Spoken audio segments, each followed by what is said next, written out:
ஒருத்தர் ரொம்ப கவலையோடு உட்காந்துருந்தார். எதை பற்றி சார் கவலைப்படுறீங்கன்னு கேட்டோம். எதிர்காலத்தை பற்றி கவலைப்படுறேன்னார். ஏன்னு கேட்டோம். என்ன பண்ணுறதுன்னே தெரியல சார், எதிர்காலம் ஒரே இருட்டாக இருக்குது, பாதையே புரியலன்னார். இன்றைக்கி நம்ம இளைஞர்கள் பல பேருக்கு எதிர்காலம் இருட்டாக தான் தெரியுது. அவங்கெல்லாம் இந்த கதையை கொஞ்சம் கேட்கணும். ஒரு மலை அடிவாரத்தில் ஒரு சின்ன கிராமம். அந்த மலை ரொம்ப உயரமானது. அடர்த்தியாக செடி கொடிகள் மரங்கள் அதில் மண்டி கிடக்குது. பகல் வேளையில் இருட்டாக தான் இருக்கும், அவ்வளோ அடர்த்தி. அந்த மலை உச்சியில் ஒரு கோவில். நாள் ராத்திரியே புறப்பட்டாதான் காலையில் அந்த கோவிலுக்கு போய் சேர முடியும். கிராமத்து இளைஞன் ஒருத்தன் அந்த மலை உச்சிக்கு போக வேண்டியிருந்தது. கையில் ஒரு விளக்கை எடுத்துக்கிட்டு நாள் ராத்திரியே புறப்பட்டான். புறப்பட்டு போனவன் கிராமத்து எல்லையிலேயே நின்றுட்டான். ஏன் தெரியுமா? அவன் கையில் இருந்த விளக்கோட வெளிச்சம் 10 அடி தூரத்துக்கு தான் தெரியுது. அது வரைக்கும் தான் பாதை தெளிவாக இருக்குது. அதுக்கு அப்பால எல்லாம் ஒரே இருட்டாக இருக்குது, பாதை புரியல. இவன் யோசனை பண்ணி பார்த்தான். மனசுக்குள்ள ஒரு சந்தேகம். 10 அடி தூரம் தானே வெளிச்சம் தெரியுது, அப்படின்னா நாம் 10 அடி தூரம் தானே போக முடியும். அதுக்கும் அந்தாண்ட ஒரே இருட்டாக இருக்குதே, அதில் எப்படி நாம் நடந்து போகிறது? நாம் ரொம்ப தூரம் நடந்து போய் ஆகணுமே. அப்படிப்பட்ட நினப்பெல்லாம் அவனுக்கு வந்துவிட்டது. இதுதான் அவன் மனசில் ஏற்பட்ட தயக்கம். இப்படி யோசிச்சுக்கிட்டே அந்த இளம் ஆசாமி புறப்பட்ட இடத்துலயே நின்றுக்கிட்டு இருக்கிறான். அந்த சமயத்தில் ஒரு வயசான பெரியவர் அந்த பக்கமாக வந்தார். அவர் கையில் இதை விட சின்னதாக ஒரு விளக்கு வச்சுருந்தார். அது எப்படின்னா அது ஒரு 5 அடி தூரத்துக்கு தான் வெளிச்சம் காட்டுது. அவ்வளவு சின்ன விளக்கு. அவரும் மலை உச்சிக்கு போகிறதுக்காக தான் வந்துக்கிட்டு இருக்கிறார். அவரை பார்த்து இவன் கேட்டான், என்ன பெரியவரே, இவ்வளவு சின்ன விளக்கை வச்சுக்கிட்டு அவ்வளவு தூரத்துக்கு எப்படி மலையேற போகிறீங்க அப்படின்னு கேட்டான். நீ ஏன் இப்படி தயங்கிட்டே நிற்கிறேன்னு கேட்டார் பெரியவர். என்கிட்ட இருக்கிற விளக்கு 10 அடி தூரத்துக்கு தான் பாதையை காட்டுதுன்னா. இப்போ பெரியவர் சொன்னார், தம்பி, உன் கையில் இருக்கிற விளக்கு கொடுக்குற வெளிச்சத்தை வச்சு நீ முதல்ல 10 அடி தூரம் முன்னாடி போ. 10வது அடியில் போய் நின்றுக்கிட்டு பாரு. மறுபடியும் ஒரு 10 அடி தூரத்துக்கு பாதை தெரியும். இப்படி உன் கையில் இருக்கிற விளக்கு தொடர்ந்து வெளிச்சம் காட்டிக்கிட்டே இருக்கும். நீ முன்னேற முன்னேற அந்த வெளிச்சமும் முன்னேறும். அதனால் எத்தனை கிலோமீட்டர் தூரம் வேணும்னாலும் நீ இந்த 10 அடி தூரம் வெளிச்சத்தை வச்சுக்கிட்டே நீ போயிடலாம், புறப்படு அப்படின்னார். இப்போ தான் அந்த பெரியவர் சொன்னது இளைஞனுக்கு பளிச்சுன்னு புரிஞ்சுதான். உடனே உற்சாகமாக புறப்பட்டான், உச்சிக்கு போய் சேர்ந்தான். இந்த கதையிலேருந்து நாம் புரிஞ்சிக்க வேண்டியது என்ன தெரியுமா? நீண்ட கால திட்டம் ஒன்று போடும் பொழுது நமக்கு முன்னாடி இருக்கிறத மறந்துட்டு மனசை போட்டு குழப்பிக்க கூடாது. உங்கள் கையில் என்ன இருக்கோ அதுலேயே உங்கள் எதிர்காலம் மறைஞ்சிருக்குது. கண் முன்னாடி தெரியறத வச்சு ஆரம்பிங்க, போக போக வழி தானாக புலப்படும் அப்படிங்கிறார் ஒரு பெரியவர். பெரிய பயணங்களையெல்லாம் இப்படி தான் நடத்த வேண்டியிருக்கும். ஒவ்வொரு அடியாக எடுத்து வச்சா ஓடி போய் சேர்ந்து விடலாம். மலைச்சி போய் நின்றுட்டா நின்றுக்கிட்டே இருக்க வேண்டியது தான். நம்ம ஆள்லாம் ரொம்ப மோசமாக இருக்கிறாங்க. ஒருத்தன் அப்படி தான் நீண்ட தூர பிரயாணம் ஒன்று புறப்பட்டான். ரயில் போய்கிட்டே இருந்தது.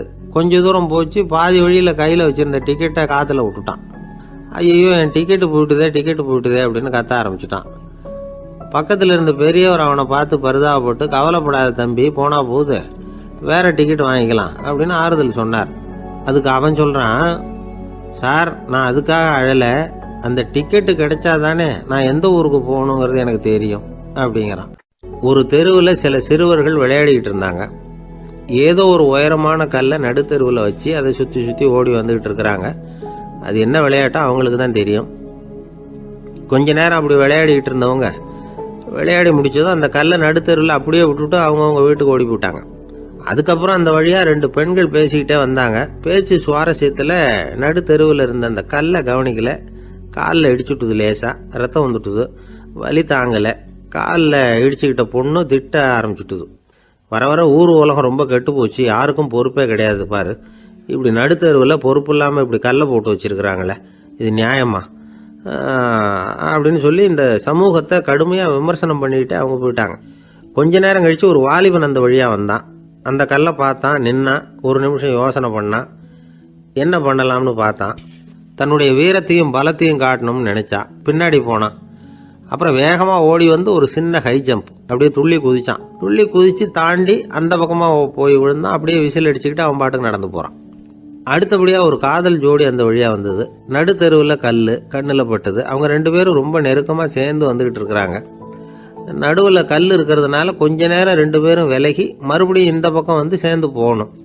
கொஞ்ச நேரம் நாம் பிரிய வேண்டி இருக்குதே அப்படின்னு வருத்தத்தோட முணுமுணுத்துக்கிட்டே இந்த பக்கம் வந்தாங்க. அதுக்கப்புறம் வழக்கம் போல் சேர்ந்து அவங்க பாட்டுக்கு எதிர்காலத்தை பற்றி கற்பனை பண்ணிக்கிட்டே போயிட்டாங்க.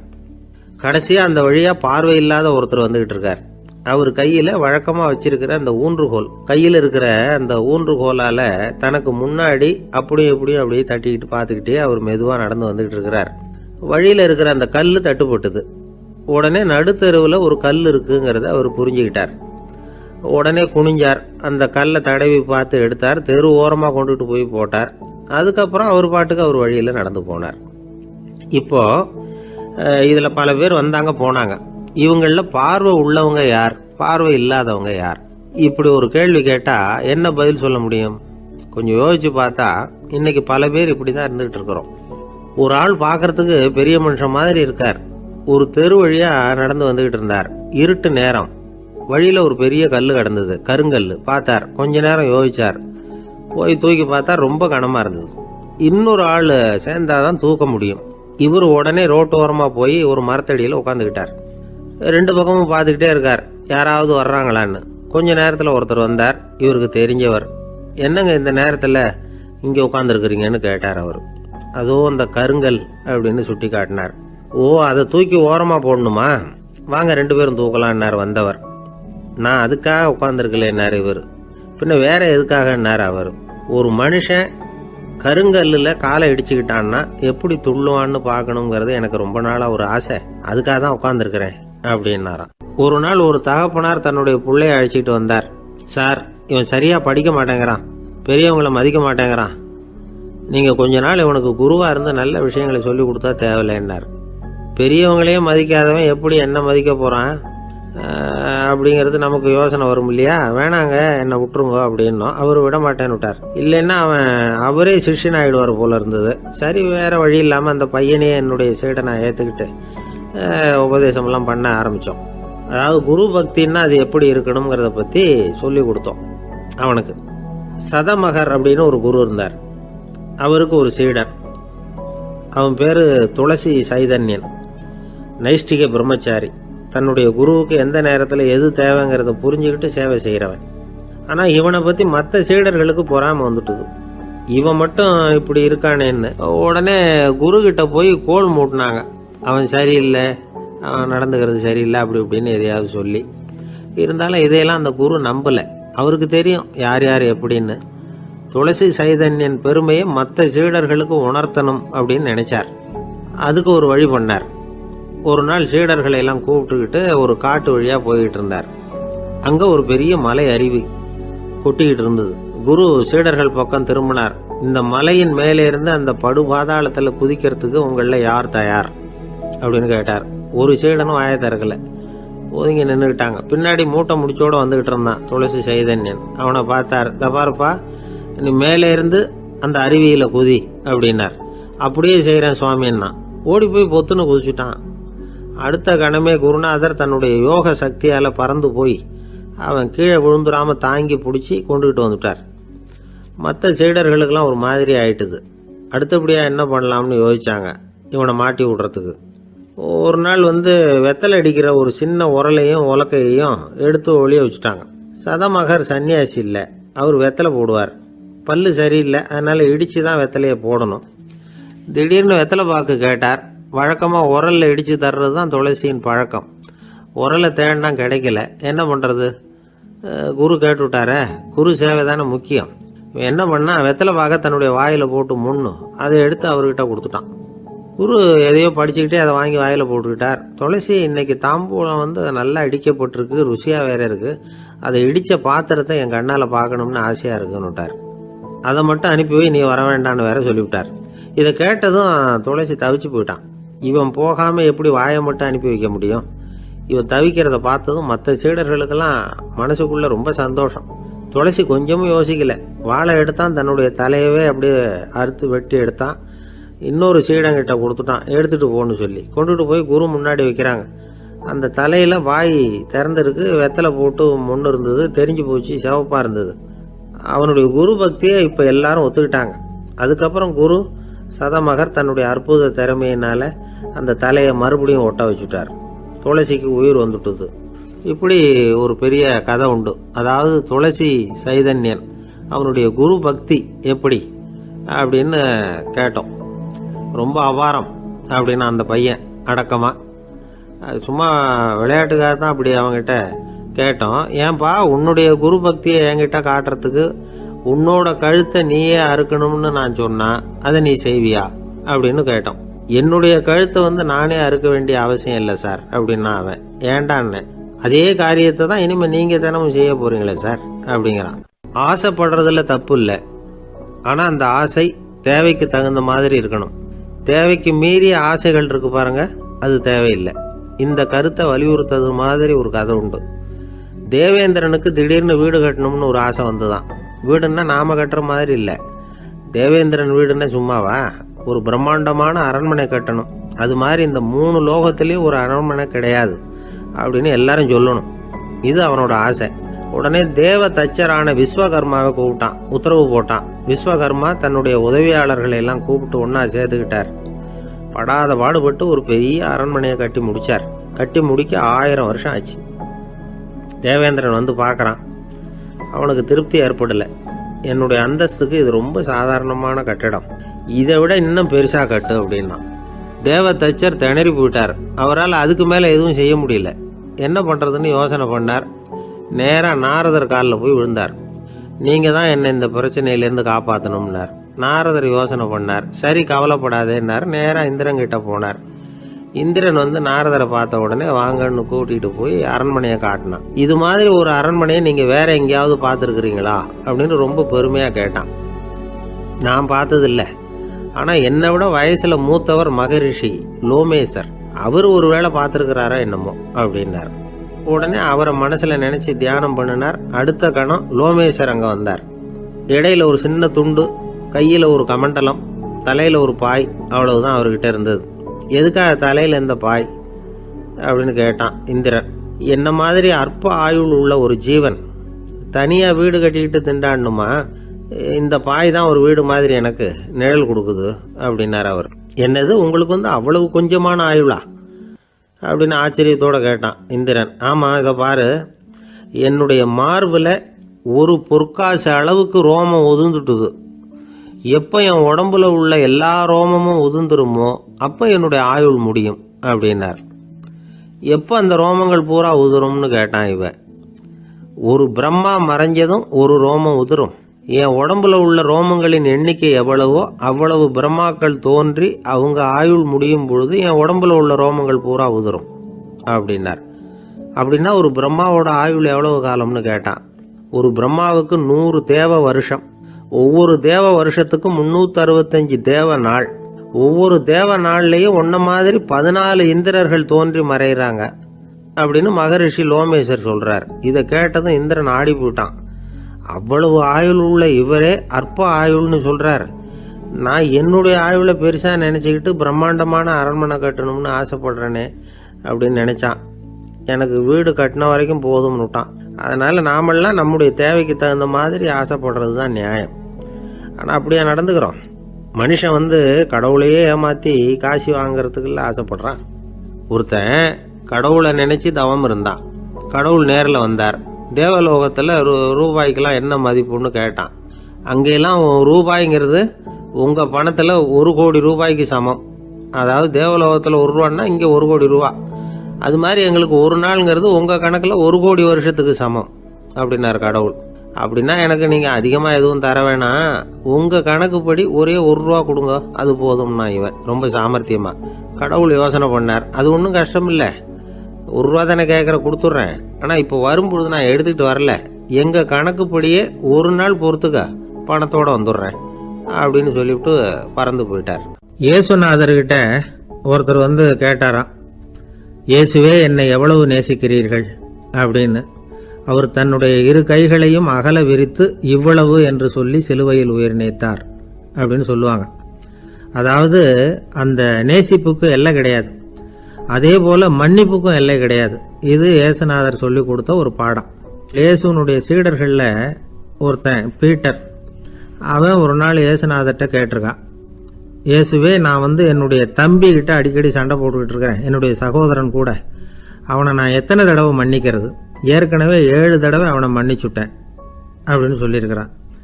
அப்போ இயேசு சொன்னாராம், மன்னிக்கிறதுக்கு எத்தனை தடவைங்கிற கணக்கெல்லாம் கிடையாது. எத்தனை தடவை உன்னுடைய சகோதரன் உன்னை கோபப்படுத்துகிறானோ அத்தனை தடவை நீ மன்னிக்கிறதுக்கும் தயாராக இருக்கணும். அதுதான் அப்படின்னு சொன்னாராம். அப்போ இவனுக்கு ஒன்றும் புரியல. இது என்ன, அவன் தப்பு பண்ணிக்கிட்டே இருப்பான், நாம் மன்னிச்சுக்கிட்டே இருக்கிறதா அப்படிங்கிறது மாதிரி குழப்பமாக இருந்திருக்கிறான். அப்போது இயேசுநாதர் தன்னுடைய சீடன் பீட்டர்கிட்ட ஒரு கதை சொன்னாராம். அந்த கதை இன்றைக்கு நாம் எல்லாரும் சிந்தித்து பார்க்க வேண்டிய ஒரு கதை. அதாவது மன்னிப்பை விரும்புகிறவர்கள் மன்னிக்கவும் தயாராக இருக்க வேண்டும் அப்படிங்கிறது தான் அந்த கதையினுடைய தத்துவம். அந்த இயேசுநாதர் சொன்ன கதை என்னன்னா, ஒரு மன்னர் இருந்தார். அவர் ஒரு நாள் அரண்மனையில் உட்காந்து கணக்கு வழக்குகள்லாம் பார்த்துக்கிட்டு இருந்தார். நம்ம அரண்மனையிலேருந்து யார் யார் அரசாங்க கடன் வாங்கியிருக்கிறாங்க, யார் யார் திருப்பி செலுத்தியிருக்கிறாங்க அப்படிங்கிற விவரத்தையெல்லாம் பார்த்துக்கிட்டு இருந்தார். அப்போ தான் புரிஞ்சுது, அந்த அரண்மனையில் வேலை செய்கிற ஒருத்தனே அரசாங்க கடன் வாங்கியிருக்கிறான். எவ்வளவு? 10,000 பொற்காசுகள் வாங்கியிருக்கான் கடன். இந்த 10,000 பொற்காசுகளை திருப்பி செலுத்தலை அரசாங்கத்துக்கு. இது மன்னர் கவனத்துக்கு வந்தது. உடனே நம்ம அரண்மனையில் இருக்கிறவனே அரசு கடன் வாங்கி திருப்பி செலுத்தாமல் இருக்கான், அவனை கூப்பிட்டு வாங்கன்னு சொல்லி கூப்பிட்டுட்டு வந்தாங்களாம். விசாரிச்சிருக்கிறாங்க, என்னப்பா நீ எவ்வளோ ஒன்று? ஆமாங்க, 10,000 பொற்காசுகள் வாங்கியிருக்கிறேன், இன்னும் திருப்பி கட்டலைன்றிருக்கான். உடனே அவர் மன்னர் சொல்லியிருக்கிறாரு, நம்ம சட்டத்திட்டப்படி நீ உடனே பணத்தை திருப்பி கட்டிடு. அப்படி உன்னால் கட்ட முடியலன்னா உன்னுடைய வீடு வாசல் சொத்து சுகம் எல்லாத்தையும் விற்று அந்த பணத்தை அரசு கருவூலத்தில் சேர்த்துக்கிறதுக்கு நானே ஏற்பாடு பண்ணிடுறேன் அப்படின்னு அந்த மன்னர் சொன்னாராம். இவன் அப்படியே அதிர்ச்சி ஆகிட்டான். அப்படியே பொத்துன்னு காலில் விழுந்தானா, மன்னா என்னை மன்னிச்சுங்க, என்னால் முடியல, எனக்கு மன்னிப்பு கொடுங்க அப்படின்ட்டுருக்கான். உடனே அவர் எழுந்திரிச்சு, சரி நீ மன்னிப்பு கேட்டுவிட்ட, அதனால் உன்னை மன்னிக்கிறேன், நீ பணம் கட்ட வேண்டாம் அப்படின்னு சொல்லி அந்த மன்னர் அவனை விட்டுட்டாராம். பணத்தையும் தள்ளுபடி பண்ணிட்டார், நீ திருப்பி கட்ட வேண்டான்னு. இவனுக்கு ரொம்ப மகிழ்ச்சி. அதனால் ரொம்ப உல்லாசமாக வந்துகிட்டு இருக்கிறான். தெருவில் வந்துக்கிட்டு இருக்கிறப்ப இவங்கிட்ட கடன் வாங்கின ஒருத்தன் எதுக்கு வந்துக்கிட்டு இருக்கான். அவன் இவங்கிட்ட ஒரு 100 பொற்காசுகள் கடன் வாங்கியிருக்கான். அவன் வந்தான், இவன் போய் அவன் சாட்டையை பிடிச்சிக்கிட்டான், நீ எப்படா என் கடனை திருப்பி கொடுக்க போகிறேன்னு. அவன் இப்போ முடியல, கொஞ்சம் பொறுத்துக்கா, அப்புறம் தரேன் இருக்கான். அதெல்லாம் முடியாது, நீ கொடுத்து தான் ஆகணும் அப்படின்னு இவன் புடிவமாக சொல்கிறான். இப்போ நிலைமையை பாருங்கள், இவன் ஏற்கனவே 10,000 பொற்காசுகள் அரசாங்கத்தில் கடன் வாங்கினா அதுக்கு மன்னிச்சு விட்டுட்டார் இவனை. ஆனால் இவன் இன்னொருத்தனை மன்னிக்கிறதுக்கு தயாராக இல்லை. இவங்கிட்ட கடன் வாங்கின இன்னொருத்தன் 10 பொற்காசுகள், அவனை மன்னிக்க தயாராக இல்லை. அவனை கொண்டு போய் நீதிமன்றத்தில் கொண்டு போய் நிறுத்தி தண்டனை வாங்கி கொடுத்துட்டான். நீதிபதி என்ன சொன்னார், அந்த இவன் வாங்கின பொற்காசுகளை திருப்பி கட்டுற வரைக்கும் ஜெயிலில் இருக்கணுங்கிறது தீர்ப்பு. ஆனால் உடனே அரசர் காதில் விழுந்தது. சொல்லிட்டாங்க, உங்ககிட்ட மன்னிப்பு வாங்கிட்டு போனானே ஒருத்தன், அவன் இன்னொருத்தனை மன்னிக்கிறதுக்கு தயாராக இல்லை, அவனை கொண்டு போய் ஜெயிலில் அடைச்சிட்டான் அப்படின்னு. உடனே மன்னர் பார்த்தார், இவனை மறுபடியும் கூப்பிட்டு வர சொன்னார். தபாரப்பா, நான் உன்னை மன்னிச்சு விட்டேன், ஆனால் நீ இன்னொருத்தனை மன்னிக்கிறதுக்கு தயாராக இல்லை, அதனால் என்னுடைய தீர்ப்பையும் மாத்துறேன், நீயும் அரசு கடன் தீர்ற வரைக்கும் ஜெயிலில் தான் இருக்கணும் அப்படின்னு சொல்லி ஜெயிலுக்கு அனுப்பிச்சிட்டாராம். இப்படி ஒரு கதையை இயேசுநாதர் தன்னுடைய சீடருக்கு சொன்னதாக ஒரு வரலாறு. அது என்ன, அதிலேருந்து நாம் புரிந்து கொள்ள வேண்டியதுன்னா, நாம் மன்னிக்கப்படணும்னு நாம் விரும்புகிறோம்னா நாம் இன்னொருத்தரை மன்னிக்கிறதுக்கு தயாராக இருக்கணும். அதனால் நாம் இன்னொருத்தரை யாரையும் மன்னிக்க மாட்டோம், ஆனால் என்ன இன்னொருத்தர் மன்னிக்கணும் அப்படிங்கிறது மாதிரி செய்யக்கூடாதுன்னு சொல்லுவாங்க. அது மாதிரி நாம் இப்போ இது தப்பாக புரிஞ்சுக்கிறவங்களும் இருக்கிறாங்க. பாவம் மன்னிப்புங்கிறதுலாம் எதுக்குன்னா, அதாவது மறுபடியும் பாவம் செய்யாமல் இருக்கிறதுக்காக தான். அதான் மன்னிக்கிறாரே அப்படிங்கிறதுக்காக மறுபடியும் பாவம் பண்ணிகிட்டு இருக்கிறது இல்லை. அதான் ஒருத்தர் கேட்டாராம், பாவத்திலேருந்து மன்னிப்பு கிடைக்கணும்னா நீ என்ன செய்யணும் அப்படின்னு கேட்டிருக்கார். அதுக்கு அவன் சொல்லியிருக்கிறான், நான் முதல்ல பாவம் செய்யணும், அப்போ தானே மன்னிப்பு கிடைக்கும் அப்படின்னு நானா. இப்படிப்பட்டவர்கள் தான் இன்றைக்கி உலகத்தில் அதிகமாக இருக்கிறாங்க. அதனால் இந்த மன்னிப்பின் மகத்துவங்கிறது இயேசுநாதர்கிட்டேருந்து தான் நாம் புரிஞ்சுக்கணும். அந்த இயேசு சொன்ன அந்த மன்னிக்கிற மனோபாவம் இருந்தால் இன்றைக்கி உலகம் பூராவும் அமைதி பூங்காவாக இருக்கும். அதில் ஒன்றும் ஆச்சரியமே இல்லை, அதில் ஒன்றும் சந்தேகமும் இல்லை. அதனால் மன்னிக்கிற மனோபாவத்தை நாம் எல்லாரும் நமக்குள்ளே வளர்த்து கொள்ள வேண்டும் அப்படிங்கிறது தான் நாம் இன்றைக்கு எல்லோரும் சிந்தித்து பார்க்க வேண்டிய ஒரு செய்தி. என்ன சார், உங்கள் பையன் என்ன செஞ்சுக்கிட்டு இருக்கிறான் இப்போ அப்படின்னு கேட்டார் ஒருத்தர். அடிக்கடி கண்ணாடி முன்னாடி நின்று அழகு பார்த்துக்கிட்டு இருக்கிறான் சார் அப்படின்னாரு அப்பா. இளம் பருவம் இப்படி தான் இருக்கும், அதையெல்லாம் சாதாரணமாக நினச்சிடாதீங்க அப்படின்னாரு அவர். என்ன சார் சொல்கிறீங்க? கண்ணாடி முன்னாடி நின்றுக்கிட்டு நேரத்தை வீணாக்கிக்கிட்டு இருக்கான், அதை ஒரு பெரிய விஷயமா நான் நினைக்கணுமா அப்படின்னாரு இவர். இளம் பருவத்தில் இளைஞர்களுக்கும் சின்ன பொண்ணுங்களுக்கும் அடிக்கடி கண்ணாடியில் பார்க்கணும்னு தோணும். அது வெறுமனே அழகு பார்க்கறது மட்டும் இல்லை, அவங்க தங்களையே தேடி கண்டுபிடிக்கிற ஒரு முயற்சி அது. இது ஒரு மனோதத்துவ விளைவு. இது வரைக்கும் சின்ன பிள்ளையா இருந்துட்டோம், இனிமேல் நாமளும் மற்றவங்க மாதிரி மனிதர்கள் தான் அப்படிங்கிற உணர்வு அவங்களுக்கு வருது. தங்களோட முகம் எப்படி இருக்குது, அழகு எப்படி இருக்குது, உடம்பு நேரம் எப்படி இருக்குது, முடி எப்படி இருக்குது அப்படிங்கிறதையெல்லாம் கண்டுபிடிக்கிறாங்க. அதுக்கப்புறம் இன்னொரு ஆணோ பொண்ணோ தன்னை கவனிக்கணும் அப்படின்னு நினைக்கிறாங்க. இதெல்லாம் மனோதத்துவ உண்மைகள், இதெல்லாம் இயற்கை. இதை பார்த்துட்டு பெற்றவங்க பிள்ளைங்க கெட்டு போட்டாங்க அப்படின்னு நினைக்கக்கூடாது, அவங்கள திட்டிக்கிட்டே இருக்கக்கூடாது. இன்றைக்கி பல குடும்பங்களில் இதுதான் நடந்துக்கிட்டு இருக்குது. மனுஷ வாழ்க்கையிலேயே இப்படியும் இல்லாத அப்படியும் இல்லாத ஒரு பருவம் இளம் பருவம். 13லேருந்து 19 வயசுக்கு உட்பட்ட ஆண்கள் பெண்கள் இந்த வகையை சேர்ந்தவங்க, டீனேஜ் குரூப். இவங்கள சின்னவங்கன்னு நினச்சிட முடியாது, பெரியவங்கன்னு நினச்சிட முடியாது. இவங்க ரொம்ப சென்சிட்டிவ். சமூகம் நினச்சா இவங்களை நல்லவங்களாகவும் ஆக்கலாம், கெட்டவங்களாகவும் ஆக்கலாம். கொஞ்சம் அக்கறை எடுத்துக்கிட்டால் பெரிய பெரிய மேதைகளையும் விஞ்ஞானிகளையும் உருவாக்கலாம். ஆனால் நடக்கிறது என்ன தெரியுமா? அநேகமாக இவங்களை யாருமே சரியாக புரிஞ்சுக்கிறது இல்லை, இவங்களை சரியாக நடத்துறதும் இல்லை. இது வரைக்கும் நாம் சொல்கிறத கேட்டுக்கிட்டு இருந்தான், இப்போல்லாம் அவன் இஷ்டத்துக்கு நடக்க ஆரம்பிச்சுட்டான் அப்படின்னு வருத்தப்படுற பெற்றோர்கள் அதிகம். இது வருத்தப்படுற விஷயம் இல்லை, சந்தோஷப்பட வேண்டிய விஷயம். உங்கள் புள்ள சொந்தமாக யோசிக்க ஆரம்பிக்கிறதும் நடந்துக்க ஆரம்பிக்கிறதும் ஒரு தப்பான விஷயமா? அவன் கடைசி வரைக்கும் உங்கள் பேச்சையே கேட்டுக்கிட்டு இருக்கணுங்கிறது என்ன நியாயம்? இன்றைக்கி இளைஞர்களை பெரியவங்க தப்பாக புரிஞ்சுக்கிட்டு தவறாக நடத்துறதுனால தான் அவங்களுக்கு வெறுப்பு, எரிச்சல், மனக்கசப்பு எல்லாம் உண்டாகுது. பெற்றவங்க சரியாக மதிக்கிறது இல்லை அப்படிங்கிற ஒரே காரணத்தினாலேயே வீணாக போகிற பிள்ளைங்க இன்றைக்கி அதிகம். சரி, பெற்றவங்களுக்கு இன்றைக்கி என்ன தான் புத்தி சொல்ல வர்றீங்க அப்படின்னு கேட்குறீங்களா? நாம் எதையும் சொல்ல வரல, ஆனால் அது சம்பந்தமான சில நிபுணர்கள் சொல்லியிருக்கிறத உங்கள் காதில் போட்டு வைக்கலாம். அது என்னென்னா, பிள்ளைங்க கிட்ட அன்பு செலுத்துங்க. குழந்தையா இருந்தப்போ எவ்வளவு பாசமாக இருந்தீங்க, வளர வளர அதை ஏன் குறைச்சிக்கிறீங்க? பெற்றவங்களின் அன்பான வார்த்தைகளுக்கு ஏங்குறவங்க தான் இன்றைய இளைஞர்கள். அவங்க எதை சொன்னாலும் அதை அக்கறையாக காது கொடுத்து கேளுங்க, அலட்சியப்படுத்தாதீங்க. அவங்க விரும்புறது உங்ககிட்ட இருந்து ஒரு மதிப்பு, மரியாதை, அங்கீகாரம், இவ்வளவுதான். அவங்க அவங்களாவே முடிவுகள் எடுக்கட்டும், அதுக்கு நீங்கள் உதவியாக இருங்க, அது போதும்.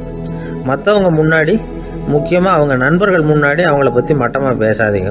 அவங்கக்கிட்ட பொய் சொல்லக்கூடாது. நீங்கள் சொன்னது பொய்ன்னு தெரிஞ்சு போச்சுன்னா உங்கள் பேரில் அவங்களுக்கு இருக்கிற மதிப்பு போயிடும், நம்பிக்கை போயிடும். அவங்களுக்கு முன்னாடி நீங்கள் சண்டை போடக்கூடாது. உங்கள் பிள்ளைய எப்பவும் இன்னொரு பிள்ளையோட ஒப்பிட்டு பேசுகிற வேலையே வேணாம். கூட பிறந்த மற்றவங்களோட கூட ஒப்பிடக்கூடாது. இப்படி செஞ்சால் அவன் உங்ககிட்டையும் பிரியமாக இருக்க மாட்டான், அவங்ககிட்டையும் பிரியமாக இருக்க மாட்டான். புள்ள எங்கே போகிறான், என்ன பண்ணுறான் அப்படின்னுலாம் துப்பறிஞ்சிக்கிட்டு இருக்கக்கூடாது. இளைஞர்கள் தனிமையை விரும்புகிறவங்க. அவங்கள பெட்டியில் வச்சு மூடி பாதுகாக்கணும்னு நினைக்கக்கூடாது.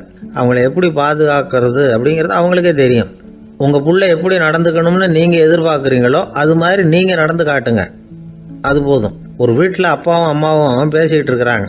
என்னங்க, நம்ம பொண்ணு பெரியவளாயிட்டா, அடிக்கடி கண்ணாடி முன்னாடி போய் நின்றுக்கிட்டு இருக்கிறா, சீக்கிரமாக ஒரு பையனை பார்த்து கல்யாணத்தை முடிக்காமல் இப்படி மசன்னு கல் மாதிரி உட்காந்துருக்குறீங்களே அப்படின்னு சத்தம் போட்டாங்க அந்த அம்மா. அவசரப்படாத, பார்க்கறதுக்கு கண்ணுக்கு அழகாக லட்சணமாக புத்திசாலியாக ஒரு பையன் கிடைக்க வேணாமா, அதுதான் பார்த்துக்கிட்டு இருக்கிறேன் அப்படின்னார் அப்பா.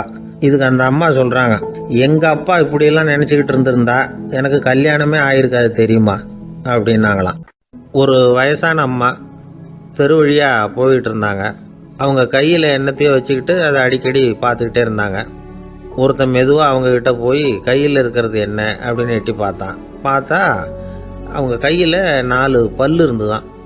இவன் ஆச்சரியமாக அந்த அம்மாவை பார்த்தான். ஏம்மா, உனக்கு என்ன பைத்தியமா, ஏது இந்த பல், இதை என்னத்துக்காக கையில் வச்சுக்கிட்டு அலைஞ்சிக்கிட்டு இருக்கிற அப்படின்னு கேட்டிருக்கான். அதுக்கு அந்த அம்மா விவரம் சொல்ல ஆரம்பித்தாங்களாம். இதை பாருப்பா, எனக்கு ஒரு மகன் இருந்தான், அவனை ரொம்ப செல்லமாக வளர்த்தேன். அவனை தரையிலேயே நடக்க விடுறதில்ல, எப்பவும் தூக்கி வச்சுக்கிட்டு இருப்பேன். அவன் நல்லா பெரியவனாகி பள்ளிக்கூடம் போகிறப்ப கூட அவன் புஸ்தக மூட்டையை நான் தான் சுமந்துக்கிட்டு போவேன். பார்க்குறவங்க கூட கேலி பண்ணுவாங்க, ஏம்மா படிக்க போகிறது நீயா உன் பிள்ளையான்னு கேட்பாங்க. அவன் இன்னைக்கு எவ்வளவோ பெரிய மனுஷன் ஆகிட்டான், வெளிநாட்டில் பெரிய உத்தியோகத்தில் இருக்கான். சமீபத்தில் இங்கே வந்துட்டு போனான். ஒரு நாள் ஏதோ கோபத்தில் என்ன அரைஞ்சுட்டான். அப்போ இந்த 4 பல்லும் கீழே விழுந்துட்டுது. இன்னமும் கூட விழுந்திருக்கும், ஆனால் பல்லு தான் இல்லை. என் புள்ள அரைஞ்சதுனால விழுந்த பல்லு இல்லையா அது, அதனால் இதை எப்பவும் என் கையிலேயே வச்சுக்கிட்டு ஆசையோடு பார்த்துக்கிட்டு இருக்கிறேன். அவன் தான் வெளிநாட்டுக்கு போட்டான், அவனை பார்க்க முடியாத ஏக்கத்தை நான் இந்த பல்லை பார்த்து போக்கிக்கிறேன் அப்படின்னு நாங்களாம் அந்த அம்மா. இந்த கதை எதுக்காகன்னா, தாய் அன்பு அப்படிங்கிறது எப்படிப்பட்டதுங்கிறத புரிஞ்சுக்கிறதுக்காக. கல்யாணம் ஆனதுக்கு அப்புறம் தாயை மறந்து விடுறவங்க எத்தனை பேர் இந்த உலகத்தில்? அவங்க காதில் வேணுங்கிறதுக்காக தான் இந்த தகவல். ஆனால் ஒரு விஷயம் மட்டும் நல்லா புரிஞ்சுக்கணும், தாயை மதிக்க தெரிஞ்சவங்க தான் இன்றைக்கி வாழ்க்கையில் எல்லா விதத்துலேயும் முன்னுக்கு வந்திருக்கிறாங்க. வேணும்னா விசாரித்து பார்த்துக்குங்க. இன்னொரு அம்மா இருந்தாங்க, அவங்க தினமும் ஒரு கோயிலுக்கு வருவாங்க. சாமியை பார்த்து, கடவுளே நான் இறந்து போனால் நரகத்துக்கு போகணும் அப்படின்னு வேண்டிக்குவாங்களாம். எல்லாரும் சொர்க்கத்துக்கு போகணும்னு தானே கடவுள்கிட்ட வேண்டிக்குவாங்க. இந்த அம்மா தினம் நான் நரகத்துக்கு போகணும் அப்படின்னு வேண்டிக்கிறாங்க. அங்கேருந்து அர்ச்சகருக்கு இது சந்தேகம். ஒரு நாள் அதை நேரடியாகவே அவங்கக்கிட்ட கேட்டுவிட்டார். அதுக்கு அந்த அம்மா பதில் சொன்னாங்களாம், ஐயா எனக்கு கல்யாணம் ஆகி ரொம்ப நாள் வரைக்கும் குழந்தை பாக்கியம் இல்லாமல் இருந்தது. கோயில் குளம் எல்லாம் சுற்றி வந்தேன். ரொம்ப நாள் கழித்து ஒரு குழந்தை பிறந்தது, ஆண் குழந்தை. அவனை நான் ரொம்ப செல்லம் கொடுத்து வளர்த்தேன். அதோட விளைவு என்ன ஆச்சுன்னா, அவன் ரொம்ப மோசமாக ஆயிட்டான். கெட்ட பழக்க வழக்கம்லாம் கற்றுக்கிட்டான். அவன் இறந்து போனால் நிச்சயம் அவனுக்கு நரகம்தான் கிடைக்கும். அந்த அளவுக்கு கெட்டவன் அவன். அப்படிப்பட்ட காரியங்கள்லாம் பண்ணிகிட்ருக்கான், எனக்கு தெரியும். இவனுக்காக நரகத்தில் கூட யாரும் தயவு காட்ட மாட்டாங்க, தாட்சண்யம் காட்ட மாட்டாங்க. அதனால் இவனுக்கு முந்தி நான் இறந்து நரகத்துக்கு போயிட்டா அங்கே இவனை கவனிச்சிக்கலாமே, இவனுக்கு பணிவிடை செய்யலாமேன்னு பார்க்குறேன் அப்படின்னு நாங்களாம். அதனால தான் நான் நரகத்துக்கு போகணும்னு தினம் ஆண்டவனை வேண்டிகிட்டு இருக்கிறேன் அப்படின்னு கண்கலங்கி அந்த அம்மா சொன்னாங்களாம். அதுதான் தாய் உள்ளம்ங்கிறது. தாயின் பெருமையை சரியாக உணர்ந்துட்டா அவங்களுக்கு எப்பவும் எந்த கஷ்டமும் வராது. இது ஏதோ உபதேசத்துக்காக சொல்கிற வார்த்தை இல்லை, உண்மையான வார்த்தை. இந்த விவரத்தையெல்லாம் நண்பர் ஒருத்தர்கிட்ட சொல்லிகிட்டு இருந்தேன். அவர் கொஞ்ச நாள் கழித்து என்னை தேடி வந்தார். அவர் கையிலேயும் 4 பல்லு வச்சுருந்தார். என்னங்க ஆச்சு, ஏதுங்க இந்த பல்லு அப்படின்னு விசாரித்தோம். உங்கள் உபதேசத்தை கேட்டுவிட்டு இந்த உலகத்தில் எல்லாரையும் தாயாக நினைக்க ஆரம்பிச்சிட்டேன். ஒரு அம்மாவை கடத்தரில் பார்த்து தாயேன்னு கூப்பிட்டேன். அவங்க உடனே பலார்னு என்னை அரைஞ்சிட்டாங்க. பல்லு விழுந்துட்டுது. அதை தான் பொறுக்கி எடுத்துக்கிட்டு நேராக உங்களை தேடி வந்துக்கிட்டு இருக்கிறேன்னார். தாயேன்னு தானே கூப்பிட்டீங்க, அதுக்கே அரைஞ்சாங்க அப்படின்னு கேட்டோம். நான் தாயேன்னு கூப்பிட்டது அவங்க காதில் நாயேன்னு விழுந்துட்டு தான், அதுதான் அப்படி ஆயிட்டுது அப்படின்னார். ஒரு ஆஃபீஸில் வேலை பார்க்குற ஒருத்தர் ஏதோ தப்பு பண்ணிவிட்டார். உடனே மேல் அதிகாரி அவரை கூப்பிட்டு அனுப்புனார். நீ செஞ்சது தப்புன்னார் கோபமாக. இது ஒரு ரகம். சில அதிகாரிகள் இப்படி நீங்கள் செஞ்சது தப்புன்னு சொல்கிறதில்ல, நீங்கள் செஞ்சது சரி அப்படின்னு சொல்கிறதில்ல. எப்படி சொல்லுவாங்கன்னா, நீங்கள் செஞ்சது சரியில்லைன்னு நான் நினைக்கிறேன் அப்படின்னு சொல்லுவாங்களாம். அதாவது சில பேர் நீங்கள் செஞ்சது தப்புங்கிறாங்க, அதையே மாற்றி சொல்கிறாரு இவர், நீங்கள் செஞ்சது சரியில்லைன்னு நினைக்கிறேன். இது ரெண்டும் அர்த்தம் ஒன்று தான், இருந்தாலும் வார்த்தைகள் வித்தியாசம். நிர்வாக திறமை இல்லாத ஒரு அதிகாரி யூ ஆர் ராங் அப்படின்னு சொல்லுவாராம். நிர்வாக திறமை உள்ள அதிகாரியாக இருந்தால் அதையே கொஞ்சம் மாற்றி I think you are not correct அப்படிம்பாரான். இதுதான் வித்தியாசம். இருந்தாலும் வார்த்தைகளை உபயோகப்படுத்துகிற விதத்தை வச்சு தான் வேலை நல்லா நடக்கிறதும் நடக்காததும் இருக்குது. விவரம் தெரிஞ்சவங்க என்ன சொல்கிறாங்க தெரியுமா? Be a leader not a boss அப்படிங்கிறாங்க. ஒரு லீடராக பாஸாக இருக்காதே அப்படிங்கிறாங்க. சரி, அப்படின்னா லீடருக்கும் பாஸுக்கும் வித்தியாசம் உண்டா அப்படின்னு கேட்டால் இருக்குன்னு சொல்கிறாங்க. லீடருங்கிறவர் வேறு, பாஸுங்கிறவர் வேறு. ஒரு லீடர் எப்படி நடந்துக்குவார், ஒரு பாஸ் எப்படி நடந்துக்குவார், இதை முதல்ல நாம் தெரிஞ்சுக்கணும். அவங்க எப்படி நடந்துக்குவாங்க அப்படிங்கிறதுக்கு சில விவரங்கள் இருக்குது. அதை கேட்டோம்னா நாம் புரிஞ்சுக்கலாம் அதை. அதாவது பாஸுங்கிறவர் விரட்டிக்கிட்டே இருப்பார், லீடருங்கிறவர் ஊக்கப்படுத்திக்கிட்டே இருப்பார். நாளைக்கு சாயந்தரத்துக்குள்ளே அந்த வேலையை செஞ்சு முடிக்கலைன்னா தொலைச்சி விடுவோம் தொலைச்சி அப்படிம்பார் அவர். இவர் எப்படி சொல்லுவார்னா, இது வரைக்கும் நீங்கள் செஞ்சுருக்கிற வேலை ரொம்ப அற்புதம் அப்படிம்பார். பாஸுங்கிறவர் அதிகாரத்தை நம்பி செயல்படுறவர், லீடருங்கிறவர் நல்லெண்ணத்தை நம்பி செயல்படுறவர். நம்மக்கிட்ட அதிகாரம் இருக்குது, பவர் இருக்குது, அதனால் காரியத்தை சாதிச்சுடலாம் அப்படின்னு நினைக்கிறவர் அவர். மற்றவங்கக்கிட்ட ஒரு நல்ல அபிப்பிராயத்தை சம்பாதிச்சுக்கிட்டு அது மூலமாக காரியங்களை சாதிக்கிறவர் இவர். பாஸுங்கிறவர் பயத்தை உண்டு பண்ணுவார், லீடருங்கிறவர் அன்பை பரவ செய்வார். அதை செய்யலைன்னா ஆடிட்டில் தகராறாயிடும், இதை செய்யலைன்னா இன்க்ரிமெண்ட்டு கட் ஆகிடும், இப்படி ஏதாவது சொல்லி பயமுறுத்திக்கிட்டே இருப்பார் அவர். இவர் அப்படி இல்லை. உடம்பு இப்படி இருக்குது, வீட்டில் எல்லோரும் சௌக்கியமாக இருக்கிறாங்களா, ஆஃபீஸில் எல்லாம் வசதியாக இருக்குதா, நான் ஏதாவது உதவி செய்யணுமா அப்படின்னு அன்புக்கு முக்கியத்துவம் கொடுப்பார். பாஸுங்கிறவர் எதுக்கு எடுத்தாலும் நான் சொல்லிகிட்டு இருப்பார், லீடருங்கிறவர் நாமன்னு சொல்லிகிட்டு இருப்பார். பாஸுங்கிறவர் தப்புக்கு காரணம் யாருன்னு பார்ப்பார், லீடருங்கிறவர் தப்பு என்னன்னு பார்ப்பார். இதுதான் ரெண்டு பேருக்கு வித்தியாசம். The boss shows who is wrong, the leader shows what is wrong அப்படின்னு சொல்லுவாங்க. இந்த காரியம் எப்படி செய்யப்பட்டிருக்கு அப்படின்னு தெரிஞ்சுக்கிறவர் பாஸ். இந்த காரியத்தை எப்படி செய்யணும்னு செஞ்சு காட்டுறவர் லீடர். பாஸுங்கிறவர் பணியாளர்களை திட்டுவார், லீடர் மரியாதைக்குரியவராக நடத்துவார், அதுக்குரியவராக அவர் நடந்துக்குவார். செய்கிற வேலையை ஒரு சுமையாக நினைக்க வைக்கிறவர் பாஸ், செய்கிற வேலையை ஒரு சந்தோஷமாக ஆக்கிறவர் லீடர். ஒரு முதலாளியாக இருக்கிறவர் அல்லது ஒரு நிர்வாகியாக இருக்கிறவர் இது மாதிரியான நுணுக்கங்களையெல்லாம் தெரிஞ்சு வச்சுக்கிறது நல்லது. ஒரு பாஸ் இருக்கார், அவர் ஒரு நாள் ரொம்ப பெருமையாக தன்னோட ஆஃபீஸை பற்றி பேசிக்கிட்டு இருந்தார். எனக்கு கீழே 200 பேர் வேலை செய்கிறாங்க சார், நான் ஒரு கோடு கிழிச்சா அவங்க அதை தாண்டாத அளவுக்கு நான் நடந்துக்கிறேன் சார் அப்படின்னார் அவர். அது எப்படி முடியுது உங்களால் அப்படின்னு கேட்டோம். நான் கோடே கிழிக்கிறதில்ல சார் அப்படின்னார். ஒருத்தர் மனசில் நிம்மதி இல்லாமல் உட்காந்துருந்தார். என்ன சார் விஷயம் அப்படின்னு விசாரித்தேன். அகலக்கால் வச்சுட்டேன், அதுதான் அவதிப்படுறேன்னார். விவரமாக சொல்லுங்கன்னு. வீடு கட்டணும்னு ஆரம்பித்தேன், வேலை பாதியிலேயே நிற்கிது, கையில் பணம் இல்லை அப்படின்னார். இது மாதிரி ஆசாமிகள் பல பேரை நீங்கள் பார்த்துருக்கலாம். இவங்கெல்லாம் சுலபமாக மன அழுத்தத்துக்கு ஆளாயிடுறாங்க. மன உளைச்சல், அதாவது ஸ்ட்ரெஸ் அப்படின்னு சொல்கிறோமே, அதுக்கு அடிப்படையான சில காரணங்கள் உண்டு. அதாவது மிகையாக திட்டமிடுதல் அப்படிங்கிறதும் ஒரு முக்கியமான காரணம். நடைமுறை சாத்தியம் என்னங்கிறத மனசில் வச்சுக்கிட்டு எந்த திட்டத்தையும் தீட்டணும், அப்போ தான் அது சரியாக வரும். ரெண்டாவது காரணம் என்ன தெரியுமா? ஒரே நேரத்தில் பல்வேறு செயல்களில் ஈடுபடுறது. தொலைபேசியில் பேசிக்கிட்டே கையில் இருக்கிற கடிதத்தை படிச்சுக்கிட்டே எதிரில் உட்காந்துக்கிட்டு இருக்கிறவருக்கும் அப்பப்போ பதில் சொல்லிக்கிட்டு மனசில் பல்வேறு சிந்தனைகளை அப்படியே ஓட விட்டுக்கிட்டு இருக்கிறது, இதுவும் மன அழுத்தத்தை உண்டாக்குது. மூணாவது காரணம், எதிலேயும் வெற்றி மட்டும் எதிர்பார்க்குற ஒருதலைப்பட்சமான ஆர்வம். நாம் தொட்டதெல்லாம் வெற்றியாகவே முடியணும் அப்படின்னு எதிர்பார்க்குறவங்க ஏதாவது ஒன்றில் தோல்வியை கண்டால் தோண்டு போயிடுறாங்க. எப்படியும் முடியலாம்ங்கிற எண்ணம் ஏற்கனவே நமக்குள்ளே இருந்துட்டுதுன்னா அந்த அவஸ்தை வராது. அதனால் அதுவும் நம்ம வளர்த்து கொள்ள வேண்டிய ஒரு குணம். மன உளைச்சல் ஏற்படுறதுக்கு இன்னொரு காரணம், எதையும் வேகமாக செஞ்சுடணும் அப்படிங்கிற துடிப்பு. அந்த துடிப்பே மனசை அழுத்த ஆரம்பிச்சிடும். எந்த ஒரு காரியத்திலையும் தாமதமோ இடையூறோ ஏற்பட்டால் அதை பொறுத்துக்கிற மனப்போக்கம் வேணும். அது இல்லாதவங்க அழுத்தத்துக்கு ஆளாயிடுறாங்க. சில பேர் வேலைன்னு எந்த நேரம் பார்த்தாலும் வேலையே கதின்னு கிடப்பாங்க. பொழுதுபோக்குக்கோ உடற்பயிற்சிக்கோ குடும்பத்தில் உள்ளவங்க அல்லது நண்பர்கள் கூட கலந்துரையாடவோ கொஞ்சம் கூட நேரம் ஒதுக்க மாட்டாங்க. இந்த சுபாவம் மன அழுத்தத்தை உண்டு பண்ணும். இதையெல்லாம் புரிஞ்சுக்கிட்டு அதிலிருந்து விடுபடுறது எப்படின்னு யோசிக்கணும். வல்லுநர்கள் இது தொடர்பாக சில யோசனைகளை சொல்லி வச்சிருக்கிறாங்க. அது என்னன்னா, வாழ்க்கைங்கிறது பிரச்சனைகளால் பின்னப்பட்ட ஒன்று, அது எப்போவுமே முடிவடையாத ஒரு தொடர்கதை அப்படிங்கிறத முதல்ல நாம் புரிஞ்சுக்கணும். ஒரே நேரத்தில் ஒரு காரியத்தில் மட்டுமே நாம் கவனம் செலுத்தணும். அடுத்தவங்க காரியத்தில் தலையிடக்கூடாது.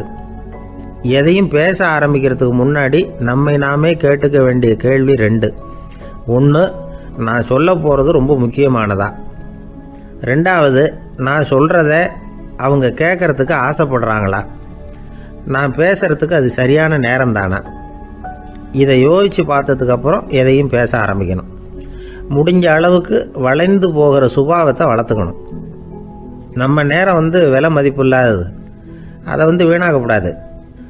சிரிக்க தெரியலனாலும் பரவாயில்ல, முகத்தில் கொஞ்சம் புன்முறுவலாவது காட்டணும்.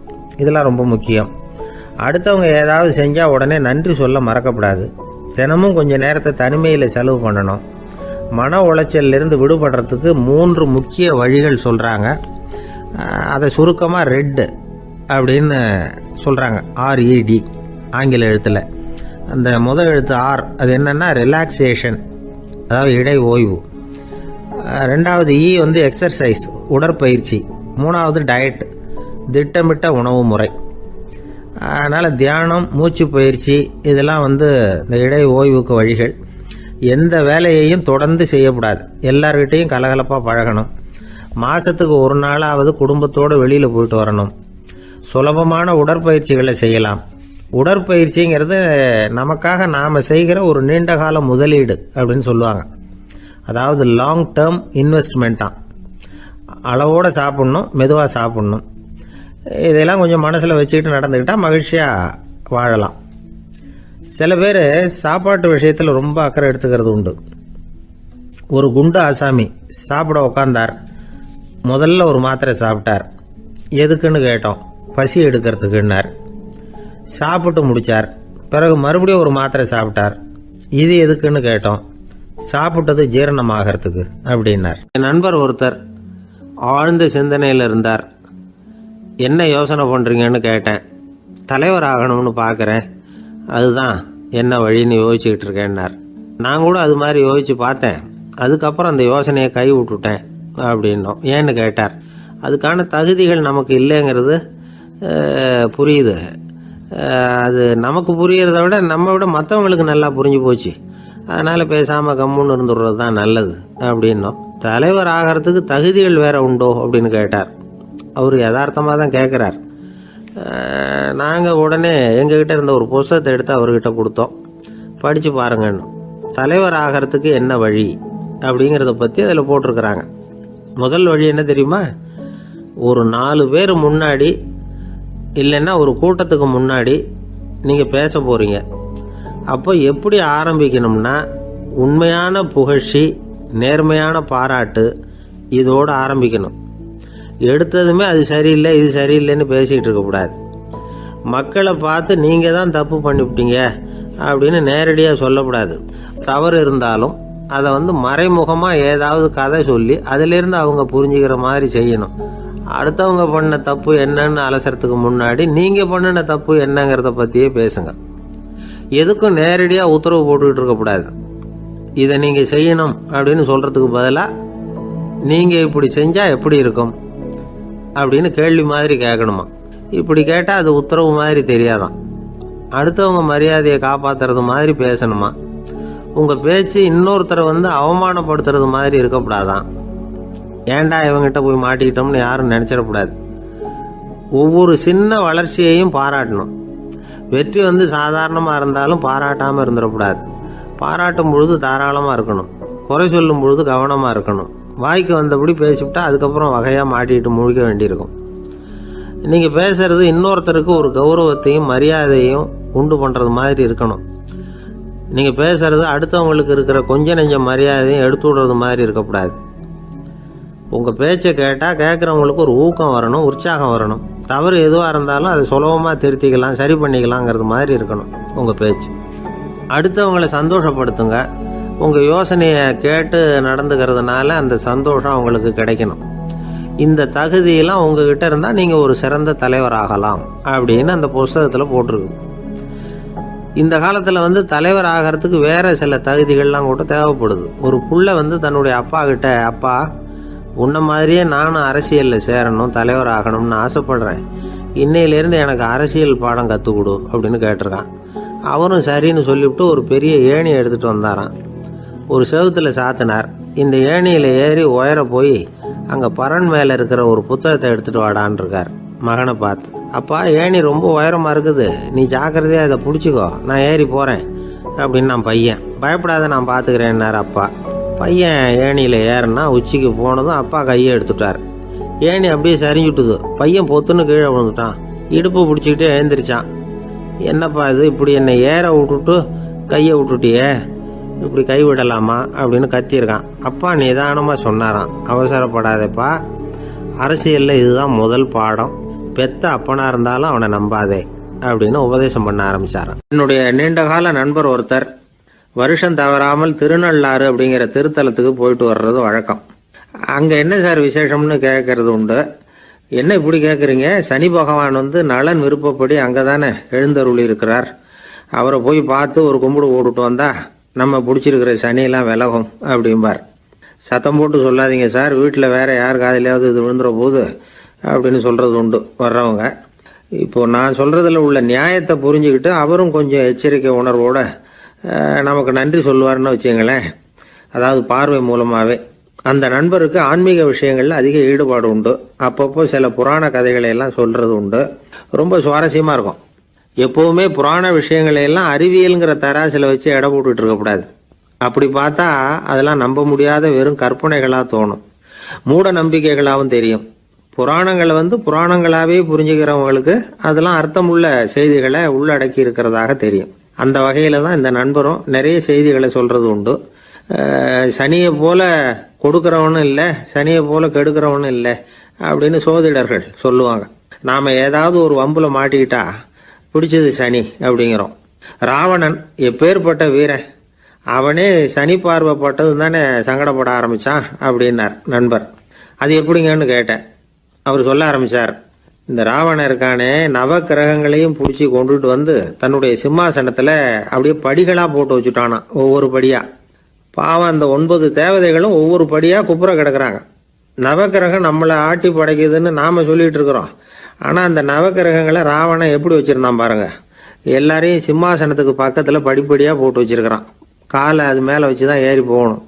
வேற வழி இல்லாம எல்லாரும் குப்புற விழுந்து கிடக்குறாங்க. ராவணன் ஒவ்வொரு தடவையும் இவங்க முதுகுல அடி வச்சு ஏறி தான் அந்த சிம்மாசனத்துக்கு போறது வழக்கம்.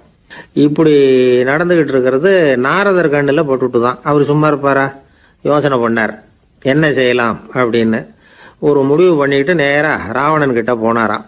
ராவணா, நீ நவக்கிரகங்களை பிடிச்சு கொண்டாந்து உன்னுடைய சிம்மாசனத்துக்கு படிகளா போட்டு வச்சிருக்கிற, அது உன்னுடைய வீரத்தை காட்டுது. இருந்தாலும் ஒரு விஷயத்த நீ யோசிச்சு பார்க்கணும். ஒவ்வொரு தடவை நீ சிம்மாசனத்துக்கு போகும் பொழுதும் நவக்கிரகங்களின் முதுகல் அடி வச்சு நீ ஏறி போற, அது உனக்கு பெருமை கிடையாது.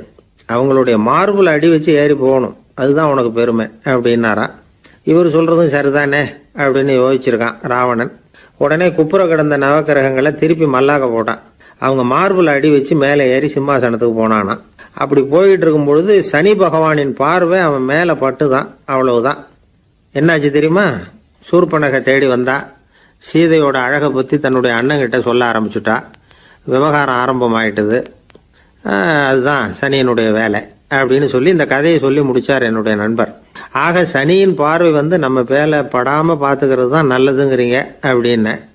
ஆமா சார், இப்ப கூட நான் உங்க வீட்டுக்கு வந்திருக்கிறதே ஒருத்தருடைய பார்வை என் மேல படக்கூடாதுங்கிறதுக்காகத்தான் அப்படின்னார். யாருங்க அதுன்னு என்னுடைய மாமனார் சார். அவசரத்துக்கு அவர்கிட்ட கொஞ்சம் கடன் வாங்கிவிட்டேன். நம்ம மாப்பிள்ளை தானேன்னு சொல்லி அவரு விட்டு கொடுக்கறதுக்கு தயாரா இல்லை. இன்னைக்கு இப்ப அவரு எங்க வீட்டுக்கு வரக்கூடிய நேரம், அதுதான் அவர் பார்வையிலிருந்து படாம தப்பிக்கலாங்கிறதுக்காக இங்க வந்துட்டேன் அப்படின்னார். பார்வை படணும்னு இருந்தா பட்டுத்தான் தீரும் போல இருக்கு அப்படின்னா. என்ன சார் சொல்றீங்கன்னார் ஒன்னும் புரியாம. நீங்க இங்கதான் வருவீங்கன்னு அவருக்கு ஏற்கனவே தெரியும் போல இருக்கு. அதனால உங்களுக்கு முன்னாடியே உங்க மாமனார் இங்க வந்துட்டார். அதுவும் அந்த பீரோவுக்கு பக்கத்துல தான் பின்னாடி மறைஞ்சு நின்றுட்டு இருக்கிறார் அப்படின்னு. ஒரு பள்ளிக்கூடம், அதுல வசதியான வீட்டுக்குள்ள ஒருத்தன் படிச்சுக்கிட்டு இருந்தான். இன்னொரு ஏழை பையனும் அங்க படிச்சுக்கிட்டு இருக்கிறான். இவங்க 2 பேரும் ஒரே தெருவுல தான் இருக்கிறாங்க. பணக்கார வீட்டு பையன் பங்களாவில் இருந்தான். அவனுக்கு வேலை செய்யறதுக்காக சில வேலை ஆட்கள் உண்டு. அதனால அவன் நல்லா சாப்பிடுவான், தூங்குவான். ஏதோ வரணுமேங்கிறதுக்காக பள்ளிக்கூடத்துக்கு வருவான், போவான், அவ்வளவுதான். இந்த ஏழை பையன் இருக்கானே, அவன் அப்படி இல்லை. காலையில எழுந்திருப்பான், உடற்பயிற்சி பண்ணுவான். அவங்க வீட்டுல கிடைக்கிற சாதாரண உணவு அதை அளவோட சாப்பிடுவான். வீட்டுல உள்ள வேலைகளையும் செய்வான். பள்ளிக்கும் தவறாம வந்துடுவான். அவனுக்கு கூட பிறந்த சகோதர சகோதரிகள் 8 பேர். எல்லாரும் தன்னம்பிக்கையோட அவங்க வேலையை செஞ்சுக்கிட்டு இருந்தாங்க. இந்த பையன் எப்பவும் உண்மையை தான் பேசுவான், கடமையை ஒழுங்கா செய்வான். ஆசிரியர்களுக்கு இவனை ரொம்ப பிடிக்கும். அதனால இவன் அந்த பள்ளிக்கூடத்து மாணவர் தலைவனா ஆக்கியிருந்தாங்க. இது அந்த பெரிய இடத்து பையனுக்கு பிடிக்கல. மாணவர் தலைவனுக்கு பணிஞ்சு போறதுக்கும் அவனுக்கு விருப்பம் இல்லை. ஒரு நாள் வகுப்புல ஆசிரியர் எல்லா மாணவர்களுக்கும் ஒரு வேலை கொடுத்தார். எல்லாரும் அதை சுறுசுறுப்பா செஞ்சுக்கிட்டு இருக்கிறாங்க. இவன் மட்டும் சோம்பலா உட்காந்துருக்கிறான். ஆசிரியர் அந்த பக்கமா வந்தார். இதை பார்த்துட்டார். உடனே மாணவர் தலைவனா இருக்கிற அந்த ஏழை பையனை கூப்பிட்டார். பாருப்பா, ஏன் அந்த பையன் இப்படி சும்மா உட்காந்துருக்கிறான், என்னன்னு விசாரிச்சு சொல்லு அப்படின்னு சொல்லிவிட்டு உள்ள போயிட்டார். இவன் மெதுவா போய் அவன்கிட்ட விசாரிச்சான், ஏன் இப்படி சோர்ந்து போய் உட்காந்துருக்கிற அப்படின்னு.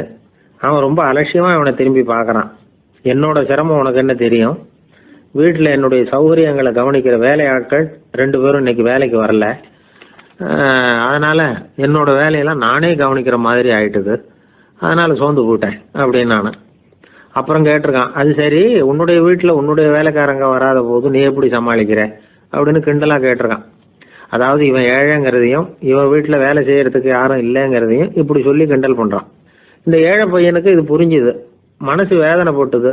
இருந்தாலும் வெளியில் காட்டிக்காமல் சிரிச்சுக்கிட்டே சொன்னானா, எனக்கு அந்த கவலையே கிடையாது, என்னுடைய உதவிக்கு நான் நினைச்ச உடனே என்னுடைய காரியத்தை செய்யறதுக்கு 8 பேர் எப்பவும் தயாராக இருப்பாங்க அப்படின்னு நான். இவன் இப்படி சொன்னதும் அவனுக்கு ஒரு மாதிரி ஆயிட்டு தான், தலையை குனிஞ்சுக்கிட்டே போயிட்டான்.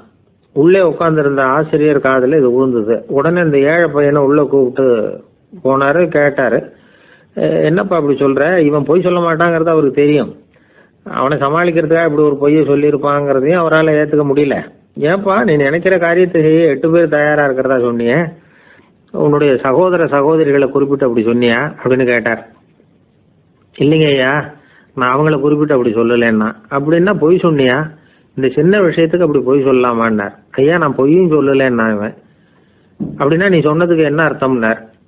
இப்போ அந்த பையன் சொல்கிறான், ஐயா நான் நினைக்கிறத செய்து முடிக்க என் கூட இருக்கிற அந்த 8 பேர் யாருன்னா 2 காலு 2 கை வாய் மூக்கு கண்ணு காது ஆக மொத்தம் 8.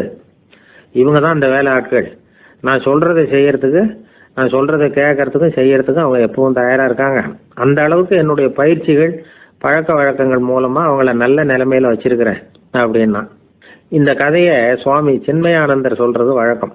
இயற்கை நமக்கு கொடுத்துருக்கிற வேலை ஆட்கள் இந்த 8, இவங்களை நல்ல முறையில் வச்சிருந்து வேலை வாங்க வேண்டியது நம்முடைய கடமை. அந்த கடமையை ஒழுங்காக செஞ்சுக்கிட்டு வந்தால் வாழ்க்கையில் வெற்றி நிச்சயம், இல்லைன்னா குழப்பம்தான். புத்தி சரியா இல்லைன்னா இந்த வேலையாட்கள் நாம் சொல்கிறத கேட்க மாட்டாங்க. ஒருத்தன் குடி போதையில் தள்ளாடி தள்ளாடி போய் ஒரு மரத்தில் முட்டிக்கிட்டானா, தலையில் கட்டு போட்டுக்கிட்டு மறுநாள் வந்திருக்கான். ஏன்டா இப்படி பண்ணுறேன்னு கேட்டிருக்காங்க. நான் ஒதுங்கி போன்னு தான் சொன்னேன், அது கேட்கல அப்படின்ட்டுருக்கான். எது கேட்கல? உன்னோட காலா அப்படின்னு கேட்டிருக்காங்க. இல்லைங்க அந்த மரம் அப்படின்னு நானா. ஒருத்தர் குதிரை ரேஸுக்கு போனார், பணம் கட்டினார், தோற்று போயிட்டார். மறுபடியும் போனார், பணம் கட்டினார், தோற்று போனார்.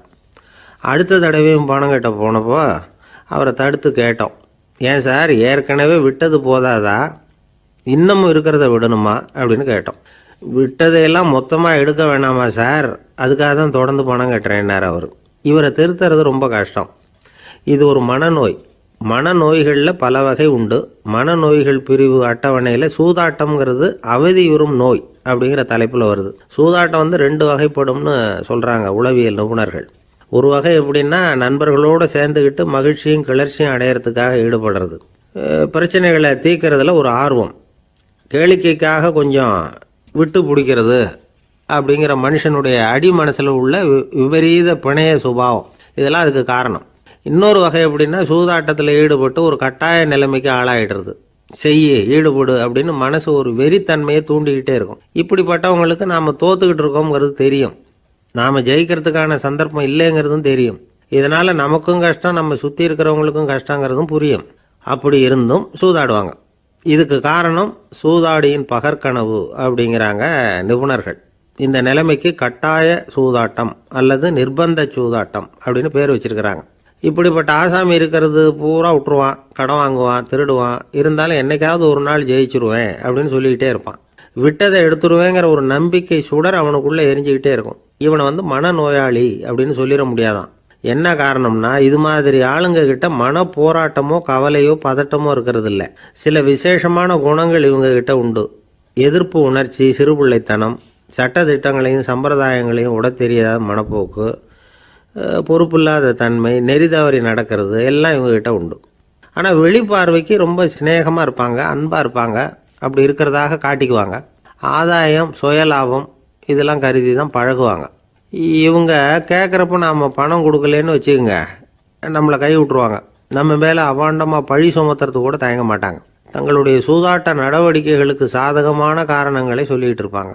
நீ வேணும்னா பாரு, ஒரே நாளில் நான் இழந்ததையெல்லாம் மீட்டு லட்சாதிபதி ஆறுனா இல்லையா பாரு அப்படிம்பாங்க. தோற்று போகிறத ஒரு படிப்பினையாக இவங்க எடுத்துக்கிறதே இல்லை. தோற்று போகிறதுலேயே இவங்களுக்கு ஒரு அலாதியான சுகம். தனக்குத்தானே துன்பத்தை வரவழைச்சிக்கிட்டு இன்பம் அடையிறதுக்கு தன்வதை சுகம் அப்படின்னு பேர். இவங்கெல்லாம் அந்த ரகம். சில பேர் எப்படி தெரியுமா, மந்திர எண்ணங்களை வரவழைச்சிக்கிறது, சூதாடுறதுக்காக ஆஃபீஸில் கையாடல் பண்ணுறது, அடுத்தவங்க கிட்ட இருந்து திருடுறது. இந்த மந்திர எண்ணம் தீவிரமாச்சுன்னா ஒரு மாதிரியாக பேச ஆரம்பிச்சிருவாங்க. தோல்வி தான் சார் வெற்றிக்கு முதல் படியும்பாங்க. தன்னால் பகடக்காய்களையும் குதிரை ஓட்டிகளையும், அதாவது இந்த ஜாக்கிகள், அதெல்லாம் கட்டுப்படுத்த முடியுங்கிற பித்து நிலைக்கு இவங்கெல்லாம் தள்ளப்பட்டுருவாங்க. சில சூதாடிகள் ஆராய்ச்சி பார்த்ததில் என்ன தெரிய வந்தது தெரியுமா? அவங்கெல்லாம் குழந்தை பருவத்தில் அன்புக்காக ஏங்கினவங்களாம், புறக்கணிக்கப்பட்டவங்களாம், உதவிகளை பெற முடியாதவங்க, இப்படிலாம் இருந்திருக்கிறாங்க. இவங்க வளர வளர மற்றவங்க சௌகரியம் பற்றி அக்கறை இல்லாதவங்களாக ஆயிடுறாங்க. அதிர்ஷ்ட தேவதை தன்னோடு இருக்கிறாங்க அப்படிங்கிற அசையாத நம்பிக்கை இவங்களுக்கு. இவங்களை திருத்துறது ரொம்ப கஷ்டம். அதனால் பந்தயம், சூதாட்டம் இது மாதிரியான விஷயங்களை விட்டு விலகியே இருக்கிறது தான் நமக்கு நல்லது. ஒரு ஆள் சொன்னான், என்னுடைய குதிரை வேகமாக ஓடுறதுக்கு என்ன வழி அப்படின்னு கால்நடை மருத்துவர்கிட்ட யோசனை கேட்டேன். அவர் ஒரு பாட்டில் நிறைய மாத்திரைகளை கொடுத்து தினம் 2 மாத்திரை வீதமாக கொடுக்க சொன்னார். முதல் நாள் 2 மாத்திரையை கொடுத்துட்டு அது மேலே ஏறி உட்கார்றதுக்கு போனேன். அவ்வளவுதான். அதுக்குள்ளே அது அம்பு மாதிரி பாஞ்சு ஓடி போச்சு. நான் இன்னும் உட்காரவே இல்லை, அதுக்குள்ளே பாஞ்சு ஓடி போச்சு அப்படின்னா. அடடா, அப்புறம் நீங்கள் என்ன பண்ணீங்க அப்படின்னு கேட்டாங்க. என்ன பண்ணுறது, மீதி மாத்திரை பூராவே நான் முழுங்கி விட்டு அதுக்கப்புறம் துரத்தி பிடிச்சி அது மேலே ஏறி உட்காந்தேன் அப்படின்னா அவன். பொங்கல் திருநாள்னா இது ஏதோ அறுவடை திருநாள் அப்படின்னு சொல்லுவோம். அதாவது வருஷம் பூரா நாம் பாடுபட்டு அதனுடைய பலனை அனுபவிக்கிற நாள் அப்படிங்கிறது நாம் சொல்லிகிட்டு இருக்கிறது. இது முக்கியமாக இது ஒரு நன்றி அறிவிப்பு நாள் அப்படின்னு சொல்லுவாங்க. இன்றைக்கி நிறைய நன்றி அறிவிப்பு கூட்டம்லாம் நடந்துக்கிட்டு இருக்குல்ல, அது மாதிரி விவசாயிகள் நடத்துகிற ஒரு நன்றி அறிவிப்பு விழா இது. யாருக்கு நன்றி சொல்கிறாங்கன்னா ஆதவனுக்கு. அதாவது சூரியன் இல்லைன்னா விவசாயம் இல்லை. அதனால் ஆதவனுக்கு நன்றி செலுத்துகிற நாளாக இந்த பொங்கல் திருநாளை நாம் கொண்டாடுறோம். அதாவது இந்த பொங்கலில் விவசாயிகள்கிட்டேருந்து நிறைய பண்புகளை நாம் தெரிஞ்சுக்க வேண்டிய நாள் இது. விவசாயிகள் அவங்க விவசாயம் முன்னேறி இருக்கிற அளவுக்கு விவசாயிகளுடைய வாழ்க்கை தரம் முன்னேறலை. அந்த அளவுக்கு அவர்கள் நாட்டுக்காக உழைச்சிக்கிட்டு இருக்கிறாங்க.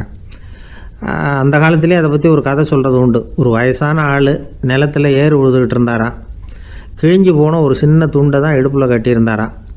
தலையில் ஒரு கந்தலை சுற்றி இருந்தார். உடம்பு பூரா சேரு, ரொம்ப ஏழை. ஏறு ஓட்டிகிட்டு இருக்கிறவர் வேறு எப்படி இருப்பார்? இருந்தாலும் அந்த ஆள் ரொம்ப ஜாலியாக பாட்டு பாடிக்கிட்டே ஏறு உழுதுகிட்டு இருந்தாராம். உடம்புல தான் அவர் ஏழையை தவிர மனசில் ஒரு ஏழையாக தெரியல. அந்த சமயத்தில் அந்த நாட்டு ராஜா அந்த பக்கமாக குதிரை மேலே வந்தாராம். வேட்டைக்கு போயிட்டு பரிவாரங்களோடு திரும்பி வந்துக்கிட்டு இருக்கிறார். ரொம்ப செல்வ செழிப்பில் இருக்கிற ராஜா அவர் இந்த வயசான விவசாயியை பார்த்துருக்கார். இந்த ஆள் ரொம்பவும் ஏழைங்கிறது அவர் பார்த்தாவே பளிச்சுன்னு தெரியுது. கட்டிக்கிறதுக்கு நல்ல துணி இல்லை, உடம்போ இழைச்சி போயிருக்குது, வயிறு முதுகில் போய் ஒட்டிக்கிட்டு இருக்கு, கண்ணு குழி விழுந்து போயிருக்குது. ஆனாலும் முகத்தை பார்த்தா சந்தோஷமாக இருக்கிற மாதிரி இருக்குது. இவ்வளோ உற்சாகமாக பாடிக்கிட்டு இருக்கிறாரே அப்படின்னு ஆச்சரியமாக நினச்சி பார்த்தார் அந்த ராஜா. சரி, அவர்கிட்ட கொஞ்சம் பேச்சு கொடுத்து பார்க்கலாம் அப்படின்னு முடிவு பண்ணார். ஐயா பெரியவரே, இப்படி கொஞ்சம் வர முடியுமான்னாராம். பொழுது போகிறதுக்குள்ளே நான் இந்த வயல் பூரா உழவு ஓட்டி ஆகணும், அதனால் பேசுகிறதுக்கு நேரம் இல்லை அப்படின்னாராம் அந்த பெரியவர். என்ன அவ்வளவு அவசரமாக? மீதி இருந்தால் நாளைக்கு உழுதக்கூடாதா? அது சரி, உனக்கு எத்தனை ஏக்கர் நிலம் இருக்குது அப்படின்னு விசாரிச்சிருக்கார் ராஜா. எனக்குன்னு சொந்தமாக உள்ளங்கை அளவு கூட நிலம் கிடையாது. இது எங்கள் முதலாளியோட நிலம். இதை பூராவும் உழுது முடித்தா தான் அவர் கூலி கொடுப்பார். நான் கூலிக்கு உழுதுகிட்டு இருக்கிறேன். உங்ககிட்ட பேசிக்கிட்டு இருந்தால் அவருக்கு துரோகம் பண்ணது மாதிரி ஆகிடும் அப்படின்னாராம். ராஜா குதிரையை விட்டு கீழே இறங்கினார். வரப்பில் நடந்து அந்த பெரியவர்கிட்டே போனாராம். சரி, ஒரு நாள் பூரா உழுதா உனக்கு எவ்வளவு கூலின்னு கேட்டிருக்கார். 8 அணா கூலி கிடைக்கும்னாராம் அவர். இது ரொம்ப காலத்துக்கு முன்னாடி நடந்த ஒரு சம்பவங்கிறதுனால அப்போ 8 அணா கூலிங்கிறது ரொம்ப பெருசு. இருந்தாலும் அதுவும் அந்த ராஜாவுக்கு பெரிய கூலியாக தெரியல. இவ்வளவு தானா, இதை வச்சுக்கிட்டு நீ எப்படி காலம் தள்ளுற அப்படின்னாராம். ஒன்றும் கவலை இல்லை அப்படின்னாராம் அவர். ராஜாவுக்கு ரொம்ப ஆச்சரியமாக போச்சு. 8 அணா கூலி வாங்குகிற இந்த ஆள் கவலை இல்லாமல் இருக்கிறார், ஏராளமான வசதியோடு இருக்கிறன்னா கவலை இல்லாமல் வாழ முடியலையே அப்படின்னு நினச்சி பார்த்துருக்கார். அது சரி, 8 அணாவில் எப்படி குடும்பம் நடத்துகிற அப்படின்னு கேட்டாராம். எனக்கு கிடைக்கிற 8 அணாவில் 2 அணா குடும்பத்துக்கு செலவழிக்கிறேன், 2 அணா பழைய கடனுக்கு கொடுக்குறேன், 2 அணா தர்மம் செய்கிறேன், 2 அணா வட்டிக்கு கொடுக்குறேன், ஒரு குறையும் இல்லைன்னாராம். ராஜாவுக்கு ஒன்றும் புரியல. எனக்கு ஒன்றும் புரியலேன்னு இருக்கார். ஐயா, எனக்கும் என் மனைவிக்கும் 2 அணா செலவாகுது. வயசான அம்மா அப்பா இருக்கிறாங்க, சின்ன வயசில் என்னை காப்பாற்றினவங்க அவங்க. அந்த கடனுக்கு 2 அணா செலவாகுது, அது பழைய கடன். என் தங்கச்சி ஒருத்தி ஆதரவு இல்லாத நிலைமையில் தன்னுடைய மகனோட என் வீட்டில் இருக்கிறா. அவளுக்கும் அவள் மகனுக்கும் 2 அணா செலவு பண்ணுறேன், அது தர்மம். எனக்கு 2 பிள்ளைங்க இருக்கிறாங்க, அவங்களுக்கு 2 செலவு பண்ணுறேன், அது வட்டிக்கு கொடுக்கறது மாதிரி. பிற்காலத்தில் அவங்க எங்களை காப்பாற்றுவாங்க. அந்த வகையில் நான் திருப்தியோடு வாழ்ந்துக்கிட்டு இருக்கிறேன் அப்படின்னாராம். ராஜாவுக்கு அர்த்தம் புரிய ஆரம்பிச்சுதான். அந்த பெரிய நிலத்தை விலை கொடுத்து வாங்கி அந்த பெரியவருக்கே தானமாக கொடுத்துட்டாராம். இப்போ உழுதவருக்கே நிலம் சொந்தமாயிட்டுது. அன்னையிலேருந்து அரசனுக்கும் ஆறுதல் கிடைச்சிதான். இப்படி ஒரு கதை சொல்லுவாங்க. 8 வருமானத்தை வச்சுக்கிட்டு எப்படி காலத்தை தள்ளுறதுன்னு சொல்கிறதுக்காக இந்த கதையை சொல்கிறதாக யாரும் தப்பாக நினச்சிக்கக்கூடாது. கிடைக்கிறத எப்படி பங்கு போடுறார், எப்படி திருப்தியாக வாழறார் அப்படிங்கிறது தான் முக்கியம். அது மாதிரி இன்றைக்கு இந்த பொங்கல் திருநாளில் உழவர்கள் மனசு மகிழ்ச்சியாக இருந்ததுன்னா அது எல்லாரும் மகிழ்ச்சியாக இருக்கிறது மாதிரி அர்த்தம். அதனால் அவர்கள்ட்டேருந்து நாம் பாடம் கற்றுக்கணும். சில உழவர்கள் தங்கள் நிலத்தில் விளையிறத தாங்கள் சாப்பிட மாட்டாங்க. அடுத்தவங்கள்ட்ட விற்றுட்டு சந்தையில் போய் வேறு அரிசி வாங்கிட்டு வந்து தான் இவங்க சாப்பிடுவாங்க. அப்படிப்பட்ட விவசாயிகள்லாம் இது உண்டு. பங்கிடுகிற பண்பை உழவர்கள்ட்டேருந்து கற்றுக்கொள்ளுங்கள் அப்படிம்பாங்க. ஒரு ஆள் நிம்மதியாக மகிழ்ச்சியாக இருந்தானா, உங்கள் நிம்மதிக்கும் மகிழ்ச்சிக்கும் என்ன காரணம்னு கேட்டிருக்கார் இன்னொருத்தர். என்கிட்ட இருந்தது பூராவையும் என் பிள்ளைங்களுக்கு சமமாக பங்கு போட்டு கொடுத்துட்டேன், எனக்குன்னு எதுவுமே வச்சுக்கல, அதுதான் நிம்மதிக்கு காரணம்ன்றிருக்கான். உங்ககிட்ட இருந்தது எவ்வளவு இருந்தது அப்படின்னு கேட்டிருக்காரு அவர். மொத்தமாக ஒரு 50,000 ரூபா இருக்கும் அப்படின்னு இருக்கான். அவ்வளவும் பணமாகவே இருந்ததா அப்படின்னு கேட்டிருக்காங்க இவங்க. இல்லைங்க, அவ்வளவும் கடன், அதை தான் பிரித்து கொடுத்துருக்கேன் பிள்ளைங்க கிட்ட அப்படின்னு நானும். அவன் அந்த மரத்தின் உச்சியில ஒரு பறவை கூடு, ஏதோ ஒரு பறவை கூடு கட்டியிருந்தது. அது என்ன பறவைன்னா ராஜாளி. ஒரு குரங்கு அந்த மரத்து கிளையில தாவி தாவி குதிச்சுக்கிட்டு இருந்தது. அப்போ இந்த கூட்டுல இருந்த முட்டை அது கண்ணுல போட்டுட்டுது. அதுக்கப்புறம் அது சும்மா இருக்குமா, விளையாட்டா ஒரு முட்டையை எடுத்தது, மரத்தை விட்டு கீழே இறங்குச்சு. கீழே ஒரு குப்பை மேட்டில் ஒரு கோழி சில முட்டைகளை அது பாட்டுக்கு இட்டு வச்சிருந்தது. குரங்கு தன் கையில் இருந்த ராஜாளி பறவையோட முட்டையை அந்த கோழி முட்டைகளோட சேர்த்து போட்டுட்டு போயிட்டுது. கோழி வந்தது, பார்த்தது, அதுக்கு ஒன்றும் வித்தியாசம் புரியல. தன்னுடைய முட்டைகளோட சேர்த்து அந்த ராஜாளி முட்டையையும் சேர்த்து அடைகாத்துது. கொஞ்ச நாள்ல குஞ்சுகள்லாம் பொரிச்சுது, எல்லாம் முட்டையை விட்டு வெளியில வந்தது. ராஜாளி பறவையோட குஞ்சு அந்த கோழி குஞ்சுகளோடவே சேர்ந்து வளர்ந்தது. மற்ற கோழி குஞ்சுகள் போலவே இதுவும் குப்பையை கிளறிச்சு புழு பூச்சிகளை சாப்பிட்டுது. காக்கைகள் தாக்கிறதுக்கு வந்ததுன்னா மற்ற கோழி குஞ்சுகள் மாதிரியே இதுவும் பயந்து போய் தாய் கோழியின் சிறகுகளுக்கு உள்ள ஒளிஞ்சுக்கும். இப்படியே கொஞ்ச காலம் போச்சு. குஞ்சுகள்லாம் வளர்ந்து பெருசாயிட்டுது. சிலது சேவல்களாச்சு, சிலது கோழிகளாச்சு. அந்த ஒண்ணு மட்டும் ராஜாளி ஆச்சு. ஆனா ஒரு விஷயம், தான் ஒரு ராஜாளிங்கிறது அந்த பறவைக்கு தெரியாது. தன்னையும் ஒரு கோழின்னே அது நினைச்சுக்கிட்டு இருக்கு. அப்படி நினைச்சுக்கிட்டு குப்பை மேட்டை கிளறிக்கிட்டு இருக்கு. ஒரு நாள் சாயந்தர நேரம் இந்த ராஜாளி பறவை கீழே அது பாட்டுக்கு வழக்கம் போல குப்பையை கிளறிக்கிட்டு இருக்குது. அப்போ அண்ணாந்து பாக்குது. வானத்துல உயரத்துல கூட்டமா ராஜாளி பறவைகள் உல்லாசமா வட்டம் அடிச்சு பறந்துகிட்டு இருக்கு. அதே இது பாக்குது. இதுக்கு மனசுக்குள்ள ஏக்கமா போச்சான். அப்போ இதுக்கு ஆண்டவன் பேர்ல கோபம் வந்துதான். ஆண்டவனுக்கு என் பேர்ல ஏன் இந்த ஓர வஞ்சனை, என்னையும் ஒரு ராஜாளியா படைச்சிருந்தா நானும் கூட இந்நேரம் ஆகாயத்துல உல்லாசமா பறந்துகிட்டு இருப்பேனே அப்படின்னு நினைச்சு வருத்தப்பட்டுதான். இது வேடிக்கையா இருக்குல்ல. ஒரு வகையில பார்த்தா நாம கூட இந்த ராஜாளி பறவை மாதிரி தான் வாழ்ந்துகிட்டு இருக்கோம் அப்படிங்கிறார் ஒரு உளவியல் நிபுணர். நம்மால எவ்வளவு வேலை செய்ய முடியும் அப்படின்னு நாம நினைச்சுக்கிட்டு இருக்கிறோமோ அதை விட பல மடங்கு நம்மால வேலை செய்ய முடியுமா, பல மடங்கு வேகமாகவும் வேலை செய்ய முடியும் அப்படிங்கிறார் அவர். நம்முடைய முழுமையான பலம் என்னங்கிறது நமக்கே தெரியறது இல்லை, அதுதான் கஷ்டம். நம்முடைய பலம் தெரியாததுனாலதான் நாம எதுக்கு எடுத்தாலும் பயந்துகிட்டு இருக்கிறோம். ஒரு ஆள் இருந்தான், அவனுக்கு எப்படின்னா கோழியை கண்டா பயப்படுவான். ஏன் கோழியை கண்டா பயம்னா, அவனுக்கு மனசுக்குள்ள தான் ஒரு புழுன்னு நினைப்பு. தன்னை ஒரு புழுவா நினைக்கும் பொழுது, புழுன்னா கோழி கொத்தும்ல, அதனால கோழியை கண்டு பயப்பட ஆரம்பிச்சிட்டான். இவன் நடுங்கிடுவான். எதிரில் கோழி வந்ததுன்னா உடம்பு பூரா நடுங்க ஆரம்பிச்சிடும். வீட்டில் இருக்கிறவங்க பார்த்தாங்க. இவனை அழைச்சிட்டு போய் ஒரு மனநோய் மருத்துவமனையில சேர்த்துட்டாங்க. அங்க உள்ள டாக்டர் இவருக்கு சிகிச்சையெல்லாம் கொடுத்தார். ஒரு வாரம் இவனை தங்க வச்சு வேண்டிய சிகிச்சையெல்லாம் கொடுத்து மன ரீதியாக அவனை மாற்றி, சரி இனிமே நீ வீட்டுக்கு போகலாம்னு சொல்லி அனுப்பி வச்சார். வீட்டுக்கு புறப்பட்டான். அப்போ சொன்னார், இதை பாருப்பா, நீ வீட்டுக்கு போகலாம், நேராக வீட்டுக்கு போ, நல்லா ஞாபகம் வச்சுக்கோ, இனிமே நீ ஒரு புழு கிடையாது, மனுஷன், தைரியமாக புறப்படு, போயிட்டு வா அப்படின்னு சொல்லி வழி அனுப்பி வச்சார். சரிங்க டாக்டர்னு சொல்லிவிட்டு அவன் புறப்பட்டு போனான். பாதி வழி போயிருப்பான். லேசா நிமிர்ந்து பார்க்குறான், எதிரில் ஒரு கோழி வந்துகிட்டு இருக்கு. அது பாட்டுக்கு சாதாரணமாக நடந்து வந்துகிட்டு இருந்தது. அவ்வளவுதான், இவன் உடம்பு கிடுகிடுன்னு ஆட ஆரம்பிச்சுட்டுது. திரும்பி ஓடி வந்துட்டான். டாக்டர் கேட்டார், ஏன்ப்பா திரும்பி ஓடி வந்துட்டேன்னு.